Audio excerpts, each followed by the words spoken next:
All right, so welcome everyone. If you haven't attended one of our previous talk sessions, we're glad to have you guys today. Just to get you up to speed, if you haven't attended before, the focus behind our sessions is to get a better understanding of experiences that we're all facing now. So we want to hear about the challenges that our colleagues are going through, their successes, any ideation within our industry, and that includes the failures as well. Views of our internal and external partners. So anybody who's part of the advertising and marketing and communications industry, really right now as we're all pretty much locked into our homes and we're trying to help our clients. We wanted to be able to share some of the stories of colleagues across our network. So today's guest contributor is Marti Townsend.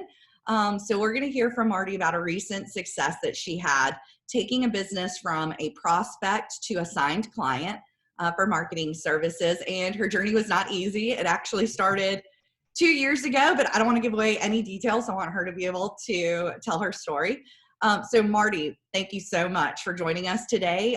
Before we jump in and get started, will you give everybody a little bit of background about yourself for those who are attending who may not know you personally, and just let us know when you joined the company and some of the positions you held and the types of clients that you're working with now. Sure. Thanks, Mickaela. Good morning, everybody. It's good to see everybody. Even if you're not on, I see your name, so hello. So I'm Marti Townsend. I'm currently a Keys rep. I started in 2002 when we were the new Sentinel, and I was actually hired in as a digital rep for our automotive industry or automotive inventory product called Knox Cars. So Gannett had cars.com, I think at that time. The new Sentinel launched its own version. I did that ironically for about 2 years and decided that there weren't enough incentives and spiffs and support on the digital side. So I went to my then ad director and said, okay, I want to do print, which is very, very ironic. Now, when was that? That was January of 2004. Literally, okay. We had 15 to 20 years ago, we're talking. Yeah. Yeah, that's true. We had a rep who had a child over the Christmas holiday and came back after and said she wasn't going to continue. So I went, and it was a very small territory. I mean, literally went to our ad director and said, is there any way? So there you have that. So did territories for a couple of years and then expanded into a larger territory, ended up working with agencies, which led me into Keys. And I think I started Keys about 2009. So if anybody was around in 2009, that was we were coming out of the recession and it was a really challenging time. Like this is not anything compared to that. So. Yeah, I started at Morris in real estate in 2008. So I don't know what I was thinking, but your journey sounds about as rocky about that time. Yeah, nobody knew in 2008 what was getting ready to happen. So. Yeah. So you transitioned into Keys, and now predominantly what type of clients do you work with? I heard you say agencies. Are there any other types of verticals that you predominantly are working with right now? Yes, I definitely have transitioned from being the agency rep to being healthcare, financial, education, tourism, which is very different from the others. I don't have a lot of retail, and then I have a very small percentage of home improvement. Okay. So those are some pretty big verticals. So your healthcare, tourism, education, the financial sector. I did not hear you say data technologies though, and that is this particular client. So why don't you tell us how your journey started with a data technology and data warehousing and securities company? So I was watching literally a high school rivalry of the week football game with my husband because we had, nieces in high school. Mm-hmm. And the presenting sponsor of this football game popped up. That time it was called Smith and Hammacher, and they were a document shredding company that had a very, very small data center for data security in one of our outlying counties. And I looked at that and honestly, I was like, I don't get it. Unless the owner has a high school football player, I don't see the benefit in a B2B company, supporting this. So whatever, you go after prospects any which way you can, whether you're in Keys or territories or real estate or automotive. Well, automotive's a little different, but you know what I mean. So I just cold called them and found out that was October of 2018, 2017, found out that they were building this new tier 4 data center in downtown Knoxville. And without going into all of the weeds, it's basically a very large scale, high capacity, high security, power redundancy, super, super hard to get into place where you can do a lot of different things, whether they house your actual server or you do things remotely. Anyway, it was a big deal. And at the time, there were only a couple of tier 4 data centers that were available to the public in the country. You can imagine the banks have their own centers, large healthcare systems have their own centers, municipalities, et cetera. So this was being built in Knoxville. So I was like, there might be something to this. Fast forward, cold call, or continuing to just follow up with them on a quarterly basis. They were, of course, they were still in the shredding document and shredding or paper security, document security business, but that's not where they were going. So it was more of a continue to build that relationship out with them. What got even more interesting is they kept having personnel changes. So the CEO remained in place, but his salespeople, his marketing folks, they actually would come and go. So every time I would call about once a quarter, it'd be somebody different that I was trying to reach out to. Well, I'm sure that's challenging from a sales perspective, but we can relate as our company has continued to grow over the last few years. You merge together, people change positions, right? So they don't always leave the company. Sometimes it's just personnel changes and job changes and functional changes. So that was a little more than 2 years ago. Mm-hmm. So you kept prospecting, you kept following up, and now poof, they're a client. So where did the turn happen for you? So they finally had an opening, a tour, if you will, of the facility, fourth quarter last year, that I went over and attended and introduced myself in person to the guy who at that time was their marketing. He was like, yes, we definitely want to talk with you. It's probably going to be more digital. And at that time I was standing with 2 other reps. One was an outdoor rep and one was a radio rep. And they walked away and he was like, we're probably not going to do that, but we do want to talk to you guys about digital. And I don't know a lot of what you all do. I said, okay, great. Let's set something up. Well, then he left to become the head of the Tennessee Broadcast Association. Okay.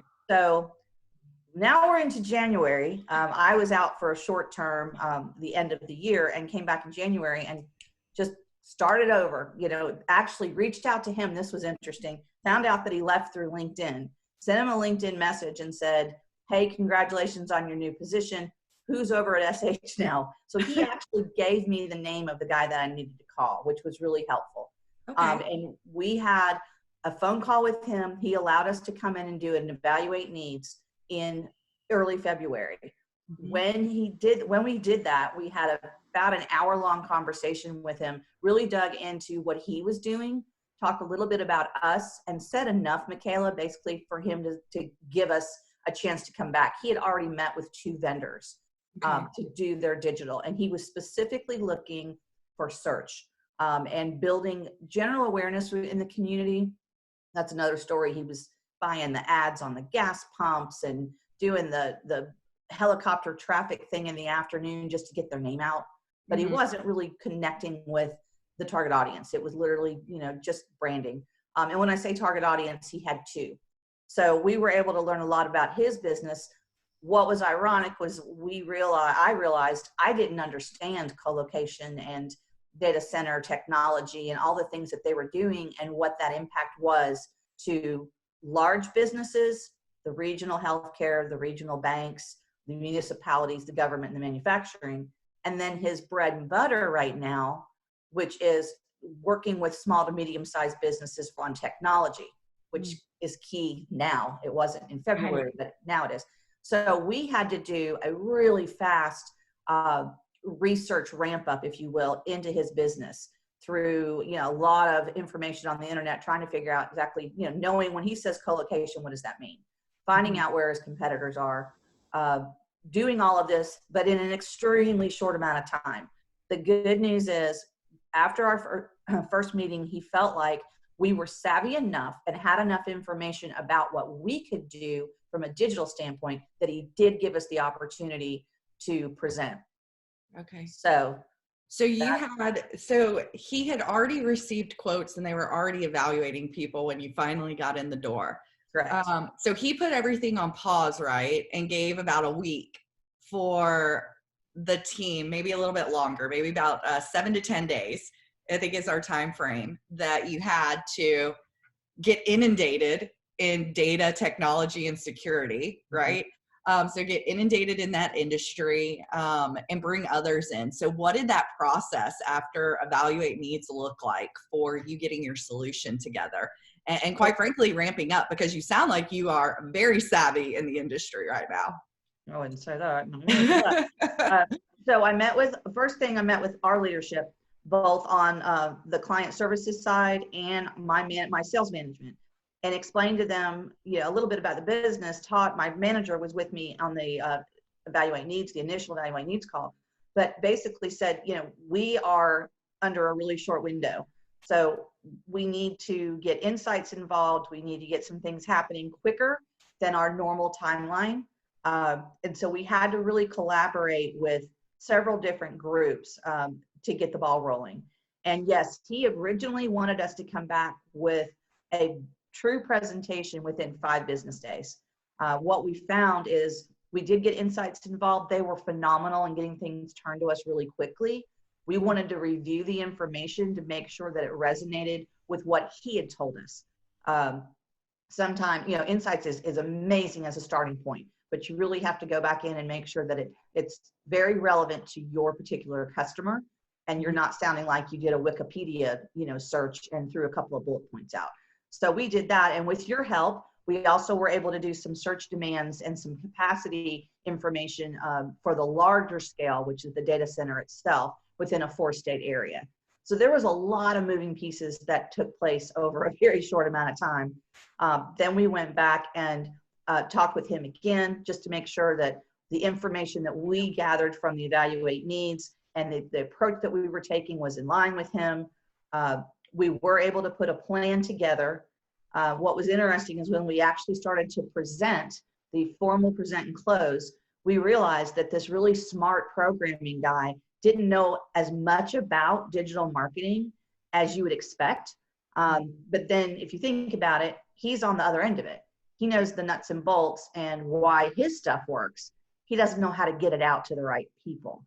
So Todd and I got into the weeds with him, comparatively speaking to other clients that you normally would, about what we would do and why it would impact his digital traffic and getting in front of the right people. And, then we were able to talk about the client center and show him some examples. So because of that, we earned his respect as being the preferred vendor in terms of knowledge. And that was extremely important. There's so many times when I come up on price, such and such said they could do it for, half of what you're doing or whatever. Yeah. Todd was really great about explaining it's not about the quantity.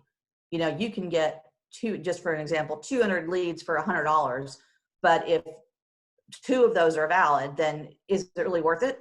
Right. Compared to getting, I'm not making sense, but 50 Maybe leads 10, for $500. Yeah. So it was a great conversation to, number one, position us to know that, position us to have the knowledge and the experience of being able to do digital campaigns and working with the clients and really bringing them results, but then also giving them a true expectation that it wasn't just about the number of leads, number of clicks and impressions. It was more about the quality, and that we were going to be able to dive through and dig through all of the surface stuff and really be able to penetrate who he was trying to reach. Yeah. And we also, through that process, made sure that we set up an expectation from a timeline standpoint. So we explained to him that, didn't say to him that it was a little bit more complicated than what we were used to working with in terms of an industry, but that there is a minimum 90-day ramp up where we are going to make sure what we're doing and how we're doing things optimizing is going to give him the best result, and not to expect something that's going to turn around, in a week or 2 weeks or 3 weeks. We didn't, and that was really important. That's been extremely important since we've gone live and have continued to do optimizations. Yeah, so when you talk about the complexity of this account, some background for folks who are attending live. And by the way, please put your questions in the chat box. Connor will call those out. So as we're talking, please funnel those through. He'll let us know as we get towards the end if you guys have any specific questions for Marti or who she brought into this, or you have other B2B clients who are similar. We'll make sure to answer those and flush those out. But when we talk about the complication of this, his different service lines, not only do they vary from each other when it came to a cost perspective and a demand perspective from consumers, but the pricing within each service line also varied greatly, right? So on a cost per click perspective, when we looked at those, you had some pretty drastic swings. You had a low end average of $3 on some campaigns, right? Some keywords. And then it went all the way up to mid 20s to low 30s for that same keyword on a high end. So being able to articulate that with the client and say, you know, for certain line items, it's going to be very hard to determine lead. That's why we have to follow a quality standpoint, and we're going to optimize to the leads you're getting and the ones that are the most quality versus just volume. Because we know that some are going to come in and not be quality because the cost per click is significantly lower. So it's that game and that balance act that we're playing. And I love that you guys got into the weeds with him. So this campaign started about 3 or 4 weeks ago, right? It started in March. Okay. It was the third week in March. We actually went live, and we just had we've been meeting with him weekly. Really wanting to make sure he understands that we're committed, that we're a team, that we are here to work with him. He's great about the client, working in the client center. So he's very much aware of what's happening with the campaign, whether it's impressions or leads. Okay. So you were going down something and I interrupted you, Mickaela. What were you going to say? No, I was going to say, so as you've initially launched this campaign, what did the first few weeks look like? Because I know you said you were going to handhold him through this. So what is that process looked like for the first few weeks of launch? And what are you doing to kind of ensure the success of this client, not only in the immediate term, because we launched during a time that's going to be unusual, right? So we're going to have to pivot again once the doors for America are open. But what are you doing to ensure immediate success and then also long-term success? What has that process looked like the last few weeks? The first thing we've been doing is really listening to the phone calls that are coming in. And that's been important because, quite frankly, the calls have been coming in for the smaller business aspect. This is the IT support and data security solutions, not the big tier 4 center that they've built. Those leads have not been leads. They've been folks calling in needing IT support for personal devices, things of that nature. The reason we were able to flag that so quickly was because of the phone calls and being able to track what terms were generating those phone calls. And what we found is when we started with the keywords and even with the ad phrases, they were too broad, even for just IT solution for small business. So we've been able to work with him and establish longer, more, I'm not gonna get into the specifics because I'll say it wrong, but more specific, more descriptive keywords than just IT solutions or cloud solutions. And we've also narrowed our copy in the ads themselves to make sure we're talking about B2B and some specific services they offer for B2B. And that has already made an impact in terms of the quality of leads. He's not getting those phone calls anymore. Why that was important to us is because it showed him we were being proactive. We weren't waiting a month to see how things were going. We were literally in there checking it and then making changes and sharing those changes with him. So transparency, that's been a big deal, especially during this time where their business has pivoted, Mickaela, because you can imagine their sales team, as much as they'd like to be going after large healthcare organizations and finance and all of that, those organizations are not focused on their data security right now, especially healthcare. They're focused on treating their patients and taking care of their employees and keeping their hospitals afloat. So his focus and his sales staff's focus has really pivoted to reaching out to their current customers and their prospective customers in the smaller arena to see what they can do now. So you can imagine you have a company of maybe 40 employees. that are used to coming into the office every day. And now the stay at home has been put in place in Tennessee. And that's the only place they're focusing right now on small business. And these business owners have to figure out how to get their people working from home. Opens up a whole new focus for them in terms of intensity and timeliness. So they had to pivot from what the beginning presentation was, where the solution was based on the majority of the budget going on for these much larger projects. Now, in order for them to keep their employees and to keep their business going, they've got to pivot to their smaller, more bread and butter type stuff. So that's been a great transition to work through with him, because we've been there. I mean, this started right as the crisis started. So we had this great solution and strategy as to what we were going to do. And then we were like, we literally have to turn on a dime here, because their salespeople aren't getting anywhere with these larger companies, because the companies, their focus has changed. So that's been really helpful to be able to work with him and be able to push his message out to where his folks can be working on a daily basis with people that need his services now, even if they're on a smaller scale from a revenue standpoint. So that's been great. Well, and I love that you guys have dove in right away. It is unusual for us to bring a complicated business on board, and within the first 3 weeks already have to pivot what that strategy looks like. So you're in the process of going live with one strategy that's complicated enough with a lot of moving pieces within a very complicated business model. And then that business model changes. So I love that you guys are diving in and really trying to make sure that no matter what time we're in, we can be fluid with our clients. Marketing messages are not meant to be static. They're not meant to get stagnant.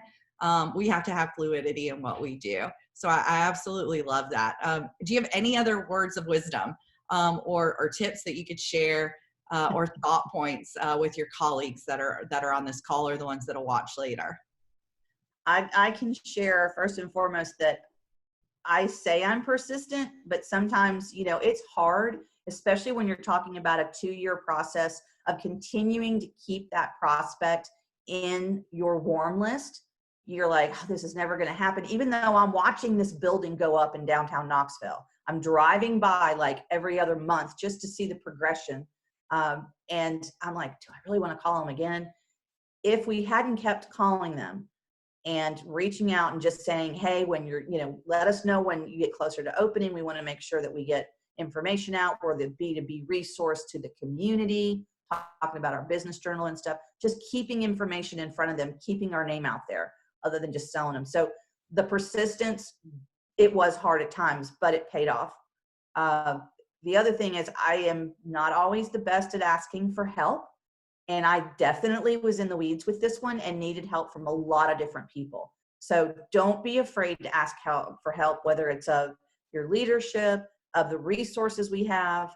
There is no way I could have turned this presentation around as quickly as we did without the help of a whole team, and doing some stuff on my own, trying to figure out what the heck it is these guys do. But that was a really big one.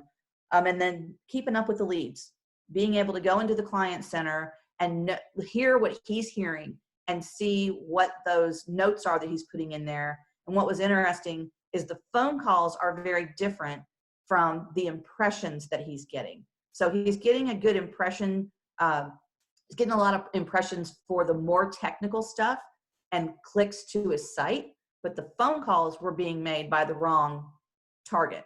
So that was an eye-opener for me. Again, most of the time we don't have multiple, this was a little bit more complicated but to be able to have the conversation of saying, we know the clicks that the traffic that we're sending you is quality. The phone calls aren't. This is what we're going to do. So being able to use the client management system and working with your CSM to have those conversations, it puts us, again, that we are committed, that we are proactive, and that we really do know what we're doing. And that's going to help with our retention. So those would be my 3 insights.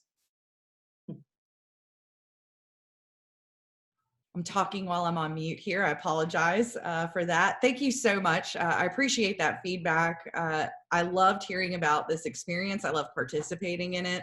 I think you've done a fantastic job with this client and digging in, and I love the tenacity of, watching them build and change their model and being persistent.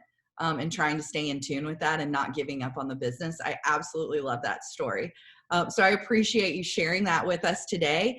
It doesn't look like we have questions in the chat. So we're going to get this video posted.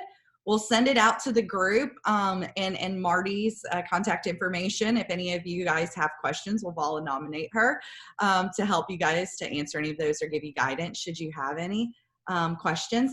We appreciate everyone tuning in for today's session. And again, thank you, Marti, for being a great guest contributor for today's session. We really appreciate it. So we will see everyone again next week for Micro Moments. Thank you all. Yes, I see Todd giving you a round of applause on the video. So thank you so much, Marti. And we will see everybody again next week. Have a great day. Thank you, Mickaela. Bye, guys. Bye.